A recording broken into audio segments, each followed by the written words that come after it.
야3당이 경쟁적으로 통합, 연대, 이것을 통한 세 확장을 모색하는 거겠죠.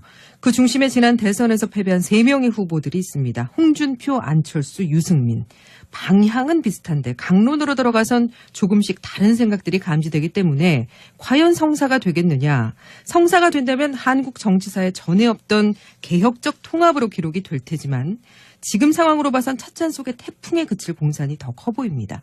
박지원 전 국민의당 대표와 관련 이야기 나눠보죠. 자, 의원님 안녕하십니까? 네, 안녕하세요. 박지원입니다. 사실 이 정당 지지율이요. 이 여론조사 결과를 전적으로 믿을 수는 없다고 하지만 그래도 신경이 쓰이시죠? 당연히 쓰이죠. 예, 국민의당 정당 지지도가 4.4%, 역대 최저로 추락을 했습니다. 바른정당이 5.6%예요. 이건 어떤 현상이라고 보세요? 글쎄요, 정치권 여론조사는 15% 미만이면은 의미가 없습니다. 예. 그렇지만 어떻게 됐든 15% 미만이 의미가 없다는 거는 어떤 의미입니까? 오차 범위에 들어가 있는 것도 문제지만은 예. 그 정도 지지를 받아가지고 어떤 가능성이 있겠는가 하는 문제를 예. 생각해 보면은 예. 그래도 어떤 여론조사든지 두 자리 숫자, 예. 특히 15% 정도는 받아야 제대로 평가를 받고 있다라고 하는데 예. 지금 현재 저희 국민당은 4.4% 이 바닥을 치고 있기 때문에 예. 바닥을 쳤으면은 다시 올라갈 수 있다. 그러니까 여기서 우리가 잘하면 된다. 예. 하는 그런 반성도 하고 있습니다. 바닥을 쳤으니까 다시 올라가야 되는데 지금 이제 국민의당이 실시한 조사에서는 국민의당이 바른정당하고 합칠 경우에 지지율이 19.2% 의미 있는 지지율이 나왔거든요. 네네. 더불어민주당에 이어서 2위로 올라서는 것으로 나타났는데 이건 어떻게 봐야 될까요? 글쎄요, 지금 여론조사 샘플로 보면은 한 1000샘플인데요. 예. 거기에서 국민당 지지도가 5.9% 나왔다고 하는 것은 우리 장병환 의원의 분석에 의하면 59명이 우리 국민의당을 지지하고 있는 거예요. 예. 그리고 그 59명 중에서 33명이 양당 통합에 대한 긍정적 평가를 했기 때문에 과연 유의미한가 하는 문제에 대해서도 의문을 가지고 있기 때문에 참 곤혹스럽습니다. 큰 의미는 없다는 말씀이시죠. 예. 자, 얼마 전에 열린 국민의당 끝장 토론 이거 지켜보시면서 또 여론조사를 보면요. 예. 사실 이 대통령 선거 때 우리가 호남에서 30% 지지를 받아가지고 안철수 후보가 21.4%를 득표했고요. 지난 총선에서는 50% 지지 받아가지고 26.7% 지지를 받은 겁니다. 예. 그렇기 때문에 19.68%? 6%? 예. 이것은 2%. 예, 과연 한 20% 받는 것은 그러면 양당 통합했을 때 당장에 대구에서 20%가 나오겠는가? 부산에서는 충청도에서는 이런 걸 생각할 때 그렇게 나오지 않는단 말이에요. 그래서 20%를 받으려면은 최소한 호남에서 30-40% 지지를 받아줘야만이 이러한 유의미한 숫자가 나올 건데 지금 호남에서 그렇게 나오지를 않거든요. 이게 문제인 겁니다. 그래서 지금 안철수 대표가 이 호남 정당에서 벗어나서 전국 정당으로 가야 된다. 이걸 지금 주장하고 있는 거잖아요. 그렇게 주장을 하는 것은 아니고요. 호남을 기반으로 해서 외연을 확대하는 전국 정당으로 가야 된다. 그런 거니까 우리하고 큰 차이가 없습니다. 호남 출신 의원들도 호남만 가지고 하자 이런 생각이 아니에요. 우리 국민의당은 호남만 가지고 이길 수도 없고 호남을 빼고도 이길 수 없단 말이에요. 그리고 어떤 정당이나 자기 홈베이스가 있으니까 예. 호남 플러스 알파가 돼야지 아무런 지역 연구가 없는 우리가 실질적으로 정당을 전폭적으로 지지해주는 그러한 지역을 포기하면은 예. 그러면 어디에서 가져올 거예요? 포기하고 싶진 않지만 그 과정에서 포기할 수밖에 없다면 이 호남 중진 의원 그룹과도 결별을 각오하겠다 뭐 이런 분위기도 지금 있지 않습니까? 그렇게 지금 현재 통합에 대해서의 찬반 이런 게 있지. 누가 분열해서 헤어지자 하는 것은 아무도 가지고 있지 않습니다. 엊그제 가지고 했던 의원총회에서도 네. 30여 명 이상 그 의원들이 다 발언을 했지만은 통합, 연합, 연대하자 이런 얘기를 하는 사람도 있고 통합하자 하는 사람도 있고 통합을 반대하는 사람도 있기 때문에 그 절대적인 다수가 아직은 통합은 아니다. 그렇기 때문에 가벼운 연대부터 하자. 또 저 같은 사람은 연합이나 연대는 그대로 두더라도 우리가 3당이기 때문에 자동적으로 될 수 있다.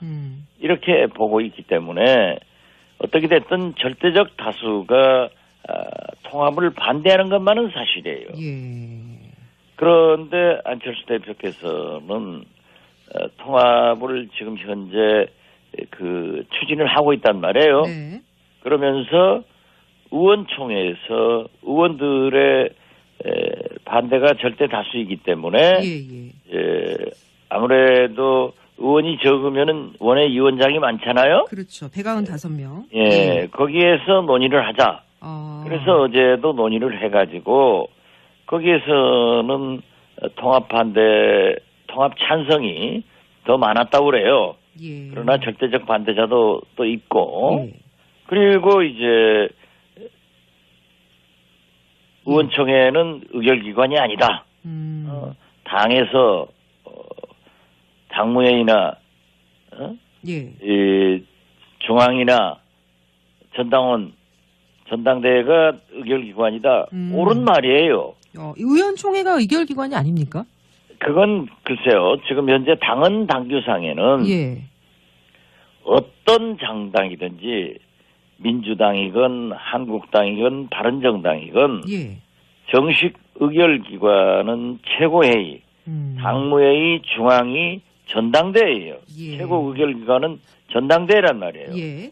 그렇기 때문에 의원총회는 의회주의를 표방하는 정당 정치에서 어떤 의미에서 보면은 당론과 모든 정책을 결정하는 최고의 기관이라고 봐야 됩니다. 그렇죠. 또 지금까지 그렇게 해왔고.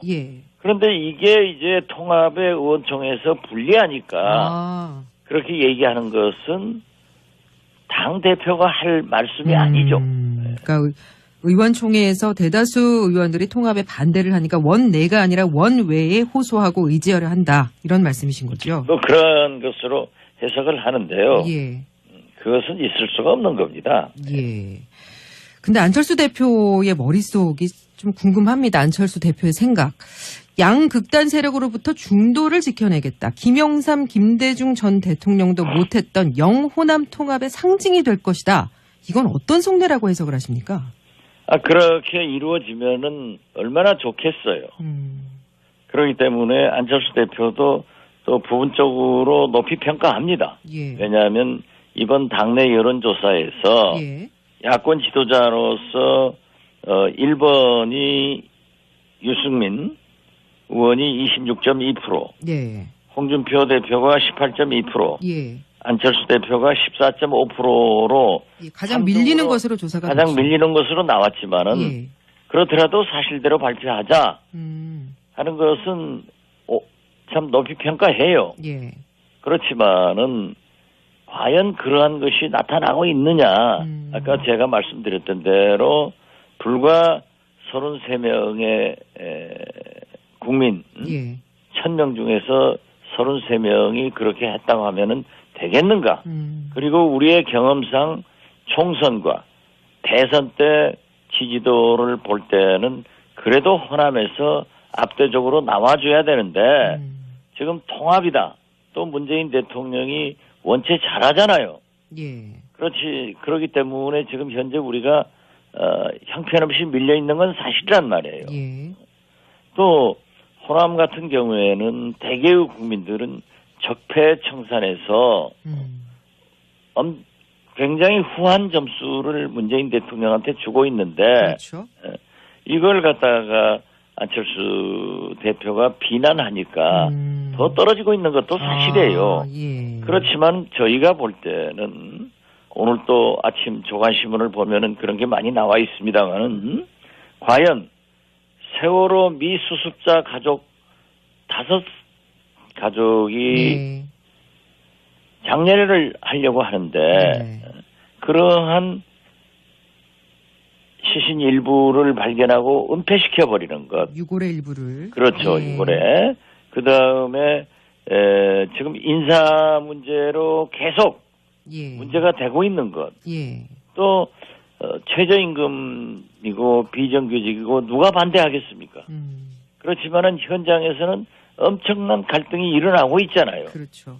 또 노동계에서도 문제가 있고 곳곳에서 문제가 있기 때문에 우리가 이러한 것을 하는 것보다는 촛불혁명의 산물로 태어난 문재인 정부에 대해서 잘하는 것은 잘한다. 잘못하는 것은 야당답게 강하게 견제를 해줘야 되는데 우리가 할 일을 못하고 있단 말이에요. 세월호 문제도 지나가는 말로 한마디 하고 최저임금, 비정규직, 또 인사 문제 여러 가지를 이렇게 하고 있기 때문에 우리 지지도가 더 떨어지고 있다. 그래서 저는 우리가 개원 초에 제3당이지만은 안철수의 새정치로 다당제가 탄생한 거 아니에요. 그래서 우리가 국민 속으로 들어가서 공부하면서 국민이 무엇을 원하는가를 먼저 결정해가지고 국회를 이끌고 갔단 말이에요. 그렇기 때문에 지금 현재 이 의석 구도로 봐서 다당제를 연 안철수의 업적은 있습니다. 그렇다고 하면 자기가 만들어오는 이 업적을 개원 초처럼 끌고 가야지. 지금 국민의당이 아니면은 문재인 대통령도 민주당도 한국당도 아무것도 할 수 없어요. 그렇다면은 우리가 그걸 캐스팅 보터로 활용할 것이 아니라 국민이 바라는 정책과 정치를 이끌어가면 되는데 그러한 것은 생각하지 않고 있어서 저는 자꾸 통합이냐 뭐 평화연대의 서명이냐 이것이 중요한 게 아니라 어제도 제가 우리 제2창당위원회 김일태 위원장과 통화를 했습니다마는 그분은 대구 영남대 교수로 대구에서 지금까지 진보개혁 정치운동을 하신 분이에요. 그분도 저한테 그런 얘기를 해요. 이제는 통합 주장도 거두고 그 대신 평화연대에서 즉 호남 중진들이 나서고 있는 서명 작업도 줄이고 어떻게든지 단결해서 다당제의 장점을 살려서 미래로 가는 것을 좀 만들어보자. 근데 일각에서는요, 이렇게 안철수 대표가 하는 게 다음 대선에서 보수 진영의 대선 후보를 노리는 거다. 이런 분석이 있더라고요. 그러한 불신을 가지고 있어요. 지금 중도 보수 대연합을 주장하고 있기 때문에 결국 YS가 갔던 제2의 길을 가는 것 아닌가. 전국적으로는 또 유승민 대표도 그런 얘기를 한 적이 있거든요. 한국당과도 통합할 것 같다. 그렇게 생각을 하고 또 안철수 대표는 호남 중진들이 민주당과 통합하려고 그러는 것 아니냐. 그런데 이렇게 가건 저렇게 가건 그것은 망하는 길입니다. 왜냐하면 총선 민의를 버리는 거거든요. 그리고 정치는 명분이 있어야 되기 때문에 저는 제발 안철수 대표가 창당 초심으로 총선 초심으로 개원 초심으로 돌아가서 우리 국민의당이 할 역할을 찾아가면은 지금 현재는 바닥을 치고 있는 지지도지만은 올라갈 수 있다. 저는 그렇게 가능성을 보고 있습니다. 알겠습니다. 안철수 대표 초심으로 돌아가라. 오늘 이 얘기를 끝으로 인터뷰를 마무리하겠습니다. 오늘 말씀 잘 들었습니다. 고맙습니다. 네, 감사합니다. 네, 지금까지 박지원 국민의당 전 대표와 말씀 나눴습니다. 그리고 의혹, 이 세 단어로 정리할 수 있어 보입니다. 김홍국 경기대 겸임교수, 김병민 경희대 개건교수와 분석해 보겠습니다. 안녕하십니까? 안녕하세요. 네, 일부 야권에서는 통합 논의가 한창인데요. 이런 질문이 떠올랐습니다. 야권의 대표 인물은 누구일까? 첫 번째 주제입니다. 가장 두려워하는 후보 누굽니까? 누굽니까? Go! Go!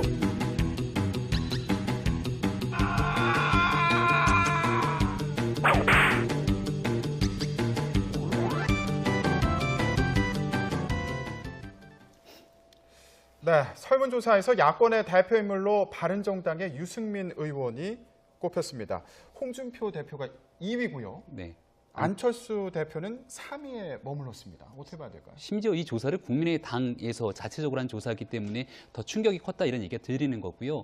안철수 대표가 이 조사 결과를 받아들고 공개를 할까 말까에 대한 고민이 되지 않았겠습니까? 그래도 공개하라고 지시를 했던 이유는 일단은 본인이 야권의 대표주자로서 3등을 했지만 국민의당과 바른정당에 대한 통합의 지지율이 높게 나왔기 때문에 이걸 알리는 것이 우선이다라고 생각을 했다는 거고요. 네. 안철수 대표 측의 이야기에 따르면 유승민 대표를 1등으로 뽑은 이유 중에 하나는 이게 이제 국민의당을 지지하는 사람들만을 대상으로 한 게 아니라 전체적인 국민을 대상으로 한 조사이기 때문에 더불어민주당을 지지하고 있는 국민들은 안철수 대표를 뽑지 않을 거다. 그러니까 그분들은 유승민 대표를 뽑을 거기 때문에 본인이 3등으로 나온 데에는 그만한 이유가 있다고 판단한 것 같습니다. 네, 저희가 그 조사 결과를 좀 보면서 얘기를 해봤으면 좋겠는데 근데 안철수 대표로서는 좀 심각하게 볼 부분이 아닌가 싶기도 한 게요. 호남 지역에서도 유승민 의원에게 뒤졌습니다. 이거 어떻게 봐야 될까요? 충격적이죠. 왜냐하면 호남 지역의 거의 모든 국회의원 의석을 국민의당이 가지고 있습니다.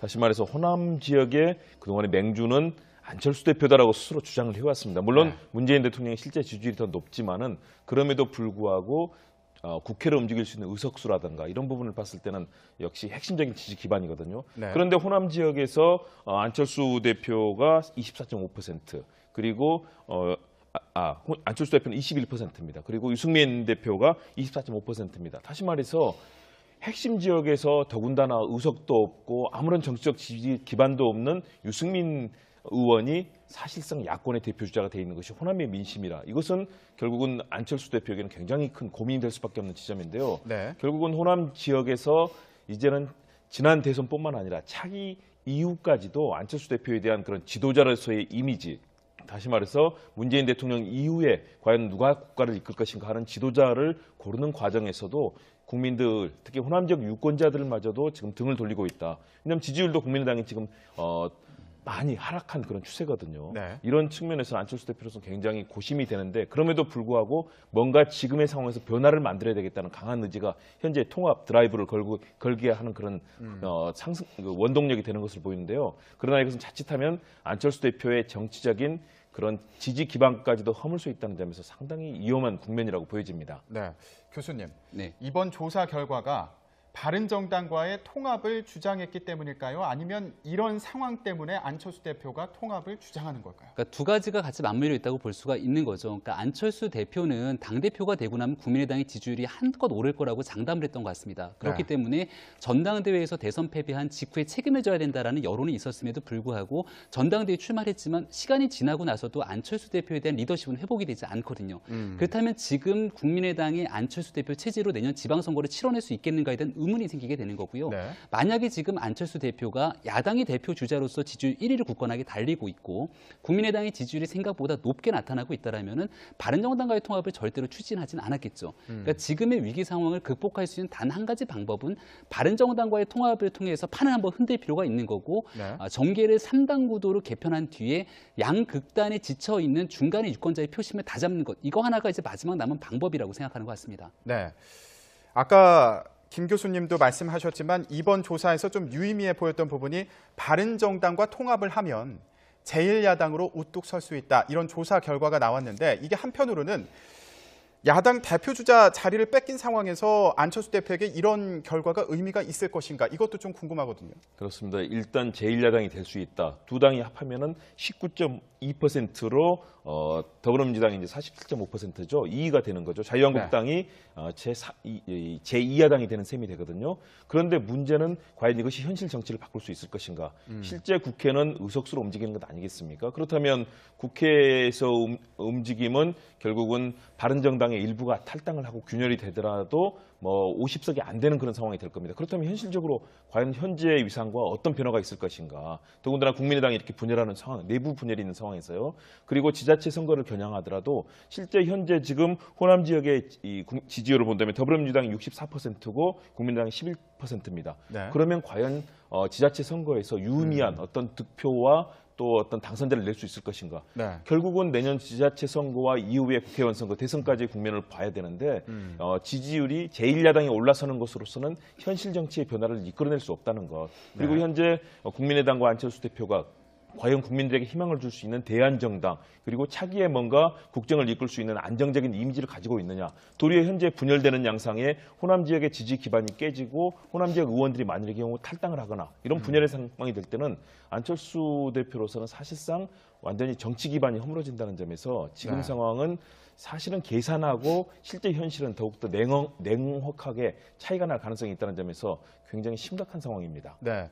지금 이번 조사 결과에서 또 눈에 띄었던 게 전국적으로 보면요. 이제 통합을 하면 제1야당이 될 것이다. 이런 조사 결과가 나오기도 했지만 한편으로는 이 통합에 공감하지 않는다. 네. 이런 비율이 또 높게 나타났습니다. 이게 좀 상충하는 것 같은데 어떻게 봐야 될까요? 그럴 수밖에 없는 게요. 자유한국당 지지자들 입장에서는 통합에 공감하지 않을 거고요. 이번 조사를 보게 됐을 경우에 더불어민주당 지지자가 전체 한 47% 정도가 나옵니다. 그러니까 더불어민주당 지지자들 입장에서도 바른정당과 국민의당의 통합을 통해서 새로운 대안정당으로 떠오르는 것들이 그렇게 반갑진 않을 겁니다. 만약에 중도 통합정당이 새롭게 탄생하게 됐을 경우는 지금의 정국과는 다르게 또 다른 상황으로 이 정기 후폭풍이 일어날 수 있는 거고요. 네. 이 새롭게 탄생한 중도 정당이라고 한다는 거는 양극단인의 표심을 한 번에 끌어오게 되는 효과가 있기 때문에 결국 그 표 중에 일부는 더불어민주당의 표도 함께 가져올 가능성이 높은 겁니다. 네. 따라서 여기에 대해서 전체적인 분위기로는 통합에 공감하지 않는다라는 얘기가 나오는 거지만 국민의당과 바른정당이 지지층을 대상으로 물어보게 됐을 경우는 통합에 공감하는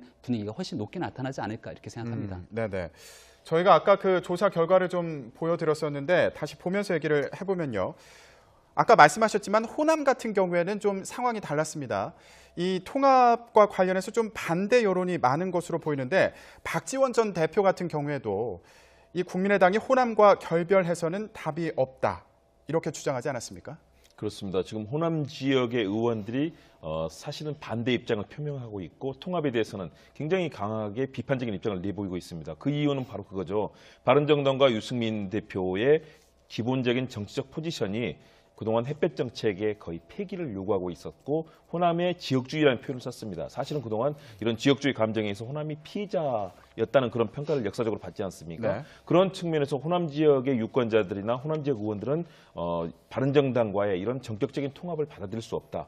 다시 말해서 최소한도 그 부분에 있어서 햇볕 정책이라든가 남북 간의 뭔가 대화와 또는 협력을 통해서 이 상황을 바꿔내는 것, 이런 남북관계의 정책이라든가 이념적인 측면들, 그리고 호남이 지역을 바라보는 시선에 대해서 최소한도 합의점을 찾아야 되는데 그런 부분 없이 일방적으로 끌려간다는 얘기가 되는 거거든요. 도리어 지금 유승민 의원과 바른정당 같은 경우는 지금 도리어 이 상황에서 수혜자처럼 유승민 의원에 결합하는 것처럼 지금 상황이 돼버렸습니다. 네. 40석에 국민의당이 도리어 거기에 끌려가는 그런 양상이 돼 있거든요. 이 부분을 호남 지역에서 받아들이기는 어렵다. 그렇기 때문에 모든 조사마다 지금 호남 지역에서도 굉장히 비판적인 시선이 나오고 있지만 그러나 안철수 대표로서는 이 상황을 뭔가 바꿔내야만 한다라는 그런 절박한 상황, 그리고 본인의 이 통합에 대한 리더십을 통해서 결국은 문재인 정부의 대책점에 서 있는 지도자로서의 본인의 위상을 굳히고자 하는 건데요. 네. 그 부분이 호남 지역의 민심과는 상당히 다르게 나타나고 있다고 보여집니다. 네.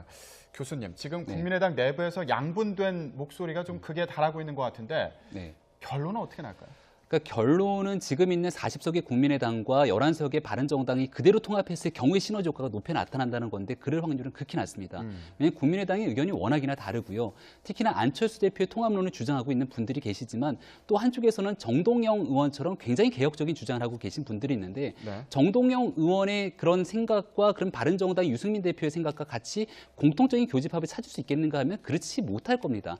그래서 아마 안철수 대표 입장에서도 당이 만약에 좀 분리가 되고 정리가 되는 수순이 이르게 한다 하더라도 바른정당과의 통합을 통해서 새 정치를 한번 꿈꾸게 되는 가능성을 좀 보고 있는 것이 아닌가 저는 그렇게 생각하는데 네. 그렇다면 결과적으로 호남을 지역으로 두고 있는 의원들 대표적인 케이스가 박지원 전 대표 같은 분들이 당을 이제 분할하는 데 합의를 해줘야 되는데 그럴 확률도 또 없어 보이는 것이 지금 현재의 상황이기 때문에 남은 기간은 12월 달까지 통합을 추진하는 과정 속에서 이게 현실화될 가능성은 저는 현실성은 좀 낮다 이렇게 봅니다. 교수님, 돌파구가 있어 보이나요, 지금? 현재로서는 돌파구는 찾기는 좀 어려워 보입니다. 왜냐하면 국민의당이 살 수 있는 길을 생각해 본다면 결국은 호남 지역이라는 지역적 기반에 더해서 중도 보수, 더군다나 개혁적인 지금의 민심은 사실은 촛불 민심이라는 국민 한 사람 한 사람의 민주적인 요구를 받아들이라는 그런 국민적 요구가 있는 것 아니겠습니까? 네. 이 부분을 함께 가져가야만 중도 보수 정당으로서의 가능성을 만들 수 있는데 현재로서 기본적인 국가의 개혁의 방향은 문재인 대통령이 가져가고 있다고 보여집니다. 과거 안철수 대표가 얘기했던 새정치, 국민을 돌보는 새정치는 문재인 대통령이 소통과 탈권위의 행보를 통해서 최근에 70 내지 80%의 높은 지지율 아니겠습니까? 그렇다면 국민의당과 안철수 대표는 이런 정책에 대해서 적극적으로 협력할 법은 협력하되 그러나 도리어 국민에게 이익이 되는 정책을 발굴하고 중도 보수의 표심도 살 수 있는 그런 정책을 펴야만 돌파구가 생길 텐데 이런 정치적인 이합 집산을 통해서 만들어지는 것들 여기서는 돌파구를 찾기는 좀 어려워 보이거든요. 네. 저는 이런 갈등을 통해서라도 새로운 그런 가능성을 만들어내기 위해서는 결국 현재 대립하고 있는 의원들끼리 서로 만나서 대화하면서 새로운 정치의 지형들을 좀 만들어내는 고민들을 하면서 길을 찾아야 된다. 지금 상황으로는 도리어 공멸의 길로 갈 가능성이 있다는 점에서 안철수 대표의 고민이 커질 것으로 보입니다. 네, 국민의당의 행보가 참 궁금한 상황인데 정치권에서는 이 통합 논의 말고도요. 세월호가 또 다른 논쟁에 불을 붙였습니다.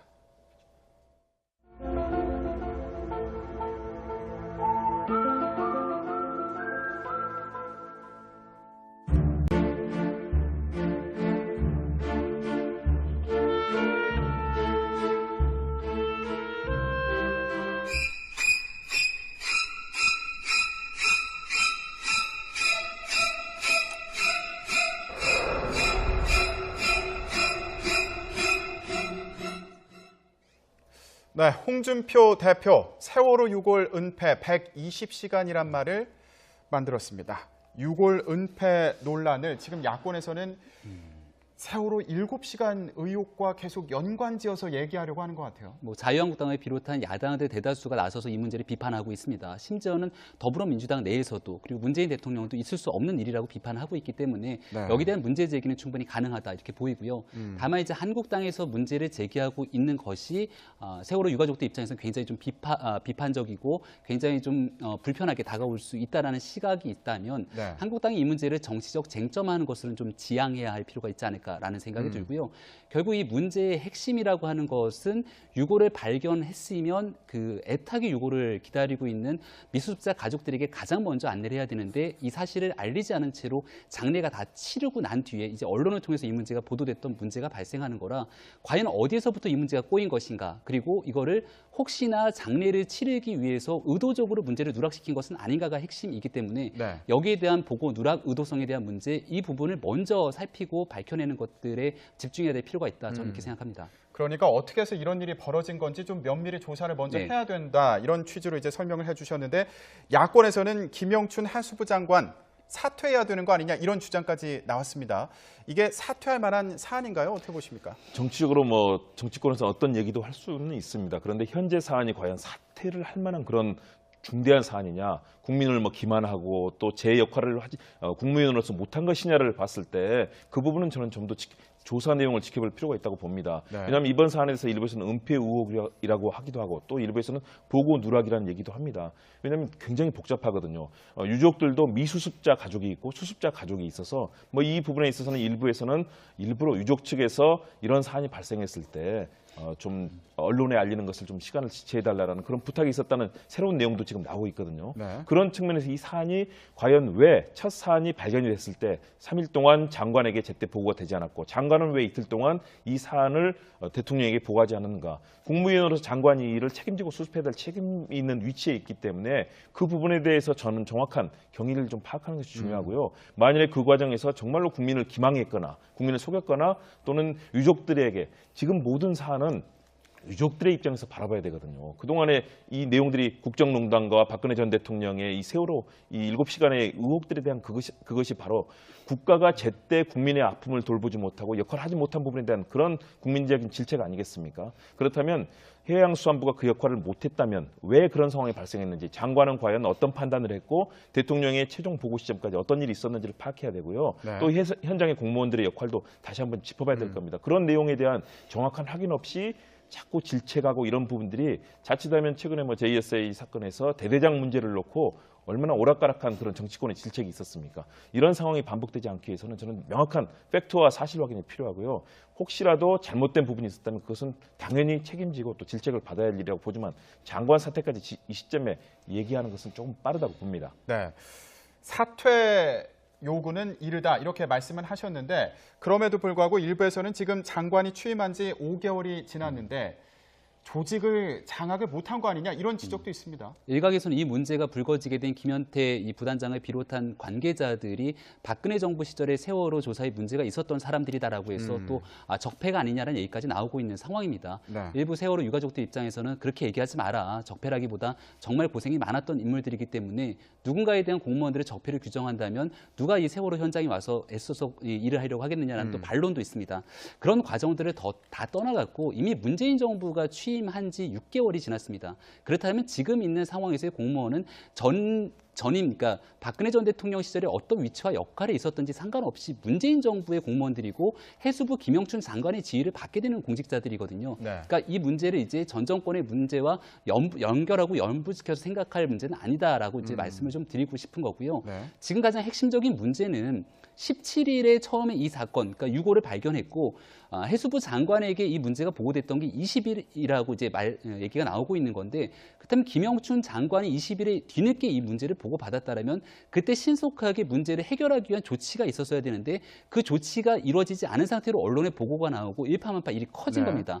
물론 김영춘 장관은 여기에 대해서 직원들에게 매뉴얼대로 하라고 지시를 했다라는 건데 네. 매뉴얼대로 하라고 지시를 했던 부분들을 떠나서 그럼 그게 과연 제대로 실행이 됐는지를 확인했었어야 되고 그 문제를 보고받은 뒤에 김영춘 장관은 본인의 이제 윗선으로 볼 수 있는 청와대를 비롯한 관계 부처들에게도 이 문제를 알렸는가에 대한 여부까지 나오게 되는 거거든요. 네. 그러니까 여기에서의 가장 큰 문제 제기는 현재 해수부 감사관실에서 이 문제를 다시 들여다보고 있다라는 건데 해수부가 해수부 내에서 일어난 문제를 해수부 감사관실에서 조사를 한다고 제대로 밝혀낼 수가 있는 것인가에 대한 문제 제기도 있기 때문에 과연 어디까지 해수부가 이 문제에 대한 철저한 원인 규명이 있을지의 여부는 좀 지켜봐야 될 것 같습니다. 네, 그러면 장관이 이제 매뉴얼대로 해라 이렇게 지시를 했다는데 안 따랐다. 지금 전해지기로는 이렇게 이제 전해지고 있는데 이 부분은 어떻게 봐야 될까요? 일단은 매뉴얼대로 이루어지지 않은 것으로 보입니다. 왜냐하면 이 사안이 발견됐을 때는 즉시 이 유관 감식을 통해서 과연 사람 뼈인지를 확인한 뒤에 국가수에 이제 정밀 감식을 의뢰해야 되고요.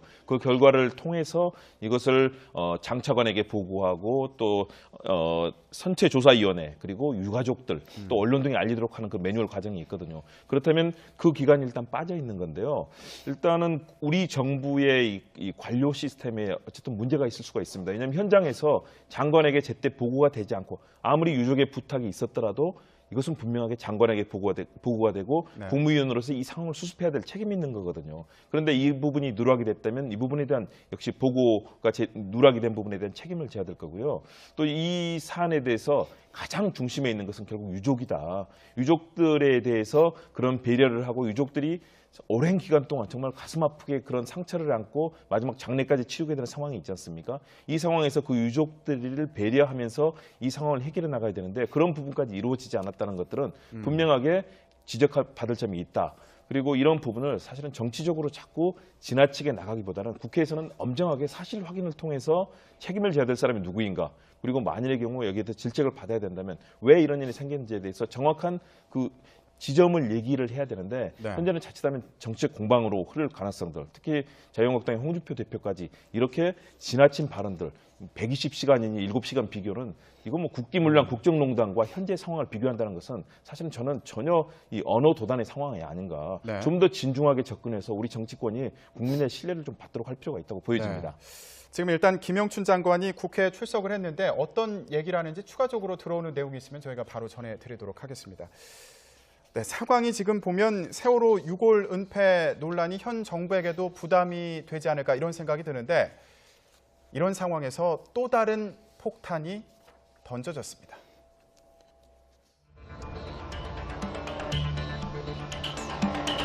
네, 잠깐만요. 조금만 밀지 마시고요. 이 상황까지 온 것에 대해서 사실 납득하기는 어렵습니다.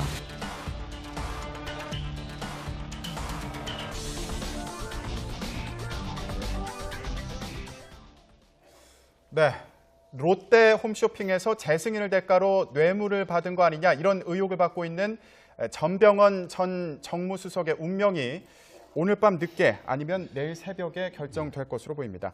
영장 실질 심사를 받으러 나오면서 인터뷰한 내용을 보면 납득이 안 된다 이렇게 얘기했어요. 이미 검찰 소환 조사에서 충분히 소명을 했다라고 얘기를 하는 겁니다. 하지만 이제 그거는 전병헌 전 수석 입장에서는 충분히 소명을 했다고 얘기하고 있지만 청와대의 핵심 실세라고 볼 수 있는 전 수석을 소환하기로 결정했던 검찰 입장에서는 이미 충분한 혐의를 입증할 만한 자료들을 확보한 것이 아닌가. 그리고 이미 전병헌 전 수석이 국회의원 시절에 보좌진들이 구속이 돼 있고 네. e스포츠 협회 사무총장이 지냈던 인물까지 전부 줄줄이 구속이 돼 있는 상황이기 때문에 전 수석이 여기에 관해서 소명했다라고 본인은 밝혔지만 이게 이제 모든 혐의를 부인하고 있는 것이라면 증거인멸, 도주의 우려가 있다고 판단해서 구속영장을 청구했을 가능성이 높은 거고요. 오늘 법원의 판단이 결국 어떻게 내려질지 궁금한 대목이긴 합니다만은 전 수석이 여전히 갖고 있는 검찰이 자신할 수 있는 혐의가 어떤 증거들을 갖고 있는지 잘 모르겠습니다만 그런 부분들을 확신하고 있다라면 전 수석이 계속해서 혐의를 부인하고 있는 상황은 영장 발부가 될 확률이 더 높아 보이지 않나 이런 생각이 듭니다. 네, 일단 전병헌 전 수석은 억울하다 이런 입장을 줄곧 밝히고 있는데 한편에서는 이 롯데홈쇼핑의 후원 전후로 전병헌 전 정무수석의 태도가 돌변했다. 이런 얘기까지 나오고 있습니다. 어떻게 봐야 될까요? 그러니까 2014년 5월에 이제 전병헌 의원이 법안을 발의했을 당시에는 홈쇼핑의 이 진입이라든가 재승인 문제를 굉장히 까다롭게 해야 된다라는 그런 얘기를 했었지만 네. 그 이후에 입장이 상당히 많이 달라진 것으로 보입니다. 그 이후에 뭐 롯데 홈쇼핑 측에서 후원금을 내면서 온라인 게임 대회를 뭐 개최한다든가 그리고 이후에 특히 2015년 7월에 인체유해 백소 사태 당시에 롯데 홈쇼핑이 전액을 이제 보상하는 그런 행동을 했었는데 네. 착한 홈쇼핑이다 이런 입장을 보였습니다. 상당히 달라진 것으로 보입니다. 그것이 과연 이런 롯데 홈쇼핑 측의 적극적인 로비에 영향을 받은 것인지는 지금 아직은 정확한 파악은 어렵습니다. 네. 그런 측면에서 좀 검찰이 의구심을 갖고 있는 것으로 보이고요. 이런 여러 가지 얘기들, 특히 이제 각계에서 뭐 로비가 들어오고 민원이 들어왔을 때 국회의원이라든가 역할은 할 수는 있거든요. 그런데 이것이 한 기업을 위해서 역할을 했다거나 또는 그런 기업들로부터 어떤 뭐 기프트 카드를 받아서 자녀에게 줬다거나 이것은 사실은 상당히 이 뇌물죄가 될 수 있는 확률이 커지는 것 아니겠습니까? 네. 이런 측면에서 검찰은 주목을 하고 있는 것으로 보이고요. 과연 법원에서 뭐 이런 증거인멸이라든가 또는 주거 부정 문제 그리고 여러 가지 그동안에 했던 이 증언의 내용들을 보고 어떤 판단을 할지는 뭐 최종 결과를 지켜봐야 될 것 같습니다. 네, 지금 나왔던 이런 정황들에 대해서 어떤 판단이 내려질지는 좀 더 이제 지켜봐야 되는 그런 상황으로 보이는데요. 근데 이 전병헌 전 수석이 문제가 되고 있는 e스포츠 협회 회장으로 재직하던 시절에 남다른 게임 사랑의 면모를 보여줬다 이런 얘기가 있습니다. 네. 네, 게임계의 대통령이다 이런 별명까지 있었다고요. 게임통령이다라는 얘기도 나오고요. 지금 화면에 보이고 있는 것처럼 여러 가지 온라인 게임에 대한 캐릭터에 대한 코스프레도 본인이 직접 나서서 했습니다. 네. 그러니까 국회의원 입장에서 좀 우스꽝스러운 모습일 수 있겠지만 게임을 즐겨서 하게 되는 유저들이 바라봤을 때는 야 국회의원이 이렇게 우리들과 함께 소통할 수 있는 인물이구나. 우리 게임 산업에도 관심을 가지는구나라고 하는 긍정적 이미지가 밝혀질 수도 있는 거고요. 네. 이 e스포츠 e스포츠 협회를 통해서 게임 산업이라고 하는 부분들에 대해서 이제 전병헌 전 수석이 어느 정도의 영향력을 충분히 행사할 수 있다라는 건 정치인 입장에서도 나를 적극적으로 지지할 수 있는 지지층들을 확보할 수 있다는 측면에서의 효과도 있었을 겁니다. 다만 이러한 게임 산업을 지지하고 후원하면서 법적으로 유지할 수 있는 근거들을 만드는 활동들은 중요합니다만은 한국 e스포츠 협회를 본인이 이제 스스로 사유화했다는 의혹들이 있는 거거든요. 네. 여기에 대한 사무총장을 비롯한 직원들을 전병헌 전 수석이 회장과 명예회장으로 있으면서 거의 모든 정권을 행사하다시피 했다는 얘기들이 나오고 있는 터라 이게 과연 e스포츠 협회, 그러니까 게임 산업을 위한 활동들이었는 건지 아니면 본인의 사적 이익을 위해서 이 게임 산업을 이용한 것인지에 대한 여부가 이제 곧 밝혀질 것 같습니다. 네. 교수님, 근데 이 게임 산업을 지원하는 게 정치인으로서 지지를 받는 데 도움이 되나요? 당연히 도움은 될 겁니다. 왜냐하면 우리나라의 이 게임 산업에 그야말로 이용자뿐만 아니라 제 주변에 있는 청소년들도 굉장히 좋아하는 그런 게임들이 많지 않습니까? 네. 그런 측면에서는 특히 청년층 그리고 게임 산업과 관련되는 여러 팬층과 또 종사자들에게 뭐 지지를 받을 수는 있을 텐데요. 과연 이 부분이 전병헌 수석이 과연 이 부분을 청와대에 있을 때와 또 국회의원 시절에 과연 어떤 이권적인 측면에서 접근했느냐, 아니면 우리나라 지금 게임 산업이 상당한 위기지 않습니까? 초기에는 굉장히 우리 전 세계 정보 산업에서 우리가 IT 산업에서 앞서가면서 굉장히 존재감이 컸었는데 최근에 위기감이 커지고 있기 때문에 이 부분에 대해서 뭔가 진흥을 하기 위해서 정치인에서는 노력을 했다면 이 부분도 인정을 받을 수 있는 거거든요. 대신에 과연 이것이 개인적인 그런 유용이라든가 여러 가지 이런 측면에서 법을 어겼는지에 대한 검찰과 법원의 최종 판단은 또 다를 수 있기 때문에 그 내용 결과를 좀 지켜봐야 될 것 같습니다. 네, 전병헌 전 수석의 이런 게임 사랑, 청와대에 들어와서도 계속된 거 아니냐 이런 의혹이 또 불거졌습니다. 올해 7월에 그러니까 청와대 재임하던 시절에 기재부에 e스포츠 협회 재정 지원을 요청했다 이런 보도가 네. 나왔습니다. 만약에 이게 사실이라면 그러면 이건 직권 이제 남용 아니냐? 예. 이거 얘기가 좀 많이 달라지게 되는 거죠. 그러니까 청와대의 정무석으로 들어오게 된 배경에서부터 일단은 민정수석이 제대로 된 인사검증하지 못했다라고 하는 문제 제기를 야당이 하고 있습니다. 네. 근데 그 문제와 별도로 청와대 정무수석으로서 문재인 정부에 재직하고 있는데 본인이 가지고 있는 막강한 영향력을 행사해서 기재부에 압력을 가하고 본인이 사실상 사유화했다라고 지금 현재 보여지는 e스포츠 협회에 정부의 예산 20억을 배정해라고 요구했다면 말씀하셨던 것처럼 이 직권 남용에 해당할 수 있는 부분들이죠. 그러니까 이게 박근혜 정부 시절에 최순실 국정농단에서 있었던 국민들이 분노하게 했던 행위들이 문재인 정부 집권하고 나서 7월 달이면 불과 2달이 되지 않는 상황이 이뤄졌던 건데 과연 전병헌 전 수석이 이와 같은 행동을 하는 과정에 청와대에 있는 관계자들은 이 문제를 전혀 몰랐는가? 에 대한 네. 이제 문제를 제기할 수 있는 상황이기 때문에 예. 이건 지금 현재 언론에 보도된 상황이라 검찰이 어디까지 수사를 해내는지 법원의 판단들을 조금 더 지켜보고 난 다음에 얘기할 수 있을 것 같습니다. 네, 사실관계는 계속 지켜보도록 하겠습니다. 어쨌든 파장이 만만치 않겠다. 네, 이런 분석이었고요. 전병헌 전 수석의 운명은 오늘 밤 아니면 내일 새벽에 결정될 것으로 보입니다. 정치권에 미칠 파장이 주목됩니다. 오늘 말씀 여기까지 듣겠습니다. 두 분 고맙습니다.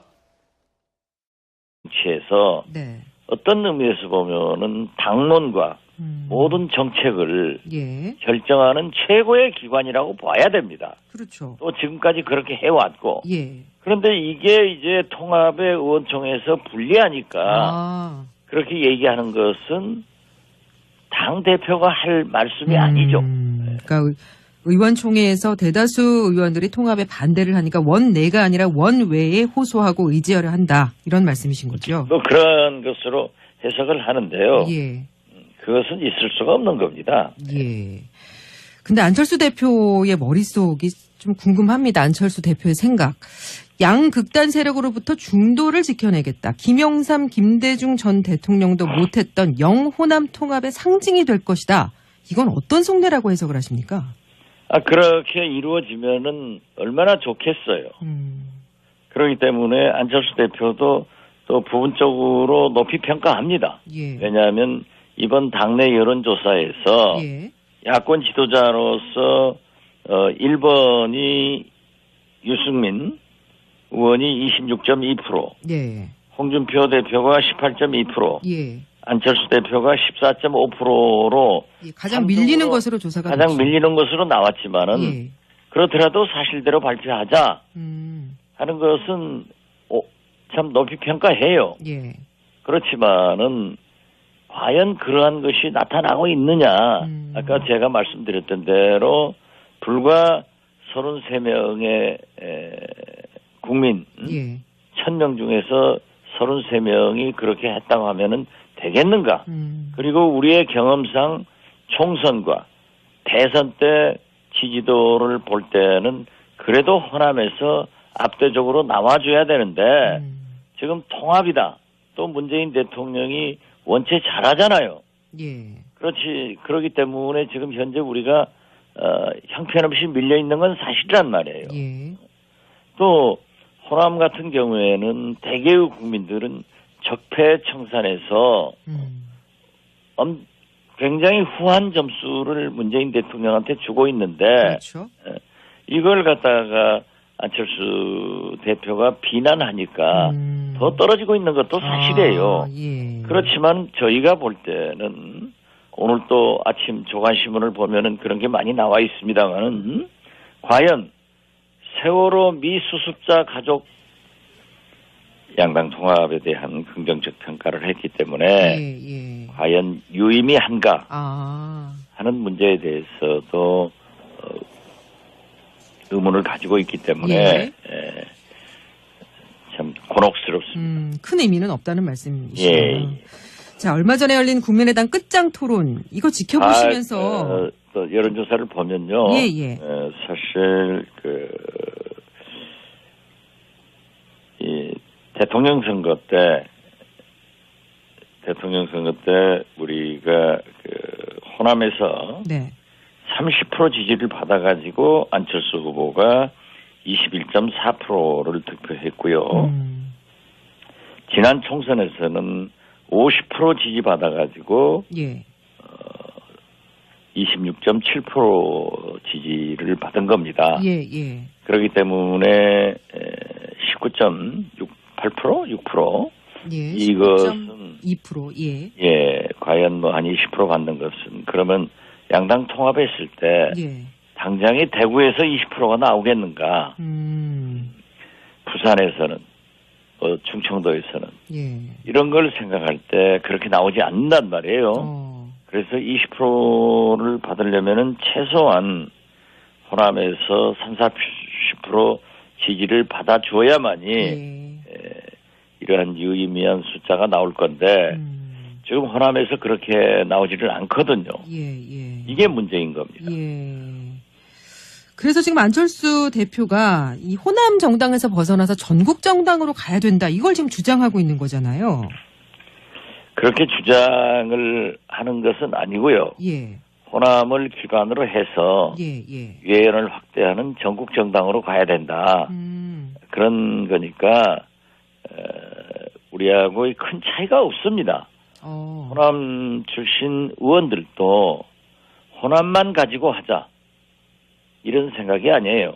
예. 우리 국민의당은 호남만 가지고 이길 수도 없고 호남을 빼고도 이길 수 없단 말이에요.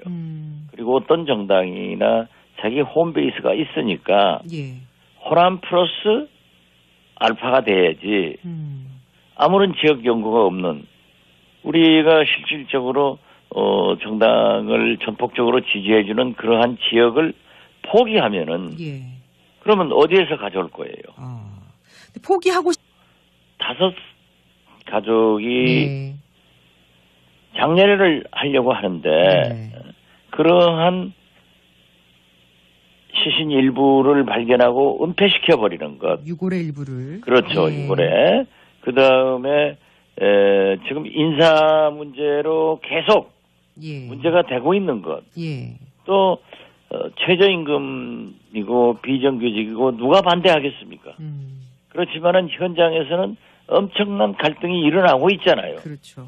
또 노동계에서도 문제가 있고 곳곳에서 문제가 있기 때문에 우리가 이러한 것을 하는 것보다는 촛불혁명의 산물로 태어난 문재인 정부에 대해서 잘하는 것은 잘한다.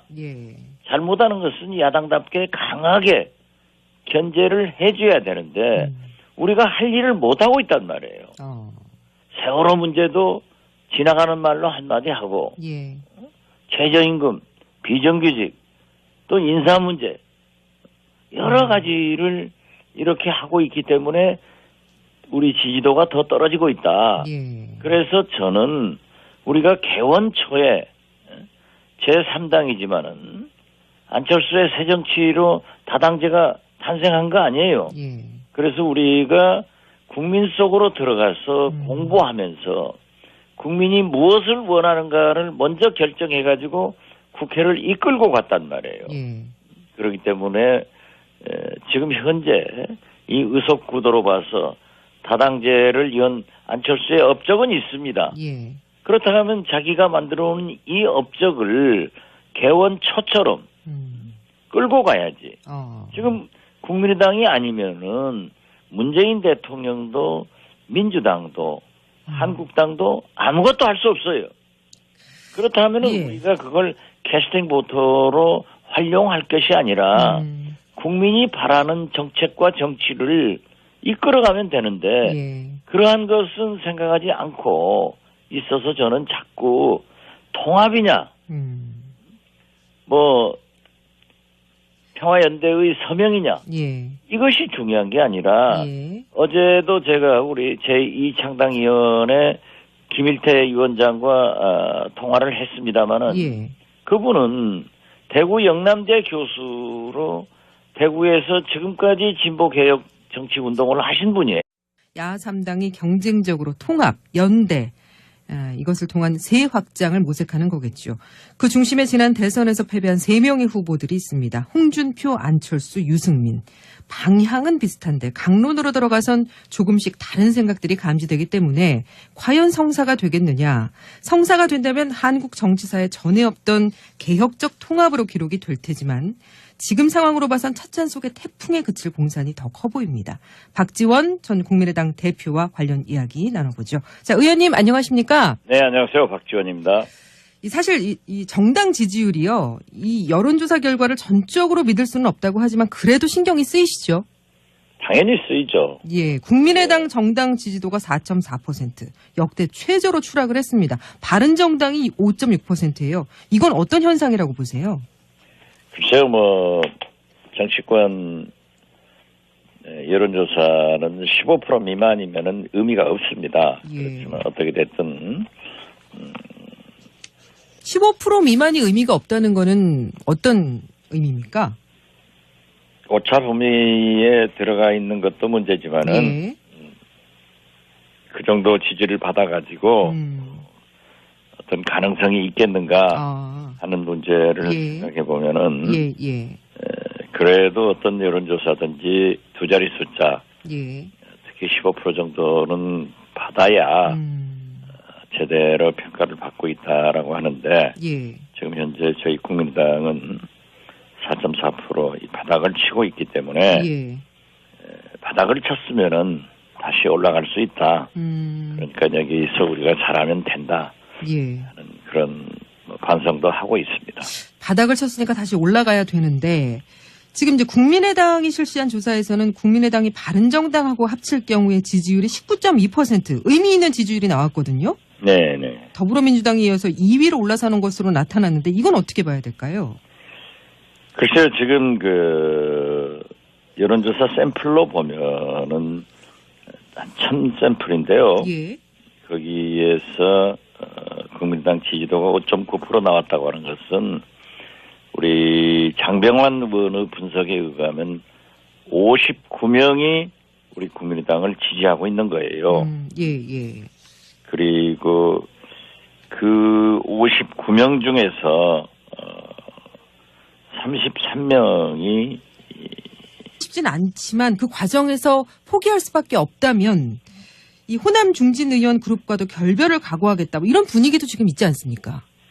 그렇게 지금 현재 통합에 대해서의 찬반 이런 게 있지.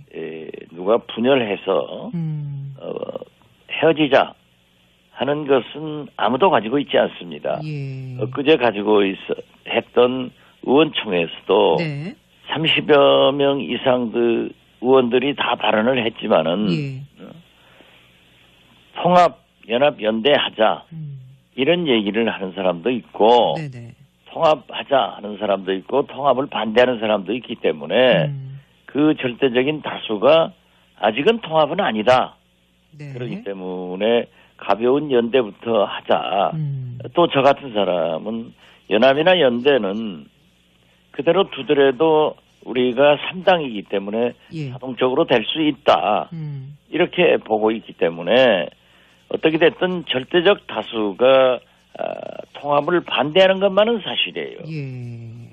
그런데 안철수 대표께서는 통합을 지금 현재 추진을 하고 있단 말이에요. 네.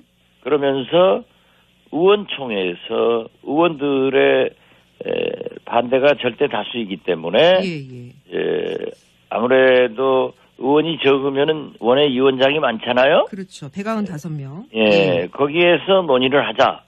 그래서 어제도 논의를 해가지고 거기에서는 통합 찬성이 더 많았다고 그래요. 예. 그러나 절대적 반대자도 또 있고, 그리고 이제 의원총회는 의결기관이 아니다. 당에서 당무회의나 중앙이나 전당대회가 의결기관이다. 옳은 말이에요. 의원총회가 의결기관이 아닙니까? 그건 글쎄요. 지금 현재 당헌 당규상에는 어떤 정당이든지 민주당이건 한국당이건 바른정당이건 정식 의결기관은 최고회의, 당무회의, 중앙위, 전당대회예요. 최고 의결기관은 전당대회란 말이에요. 그렇기 때문에 의원총회는 의회주의를 표방하는 정당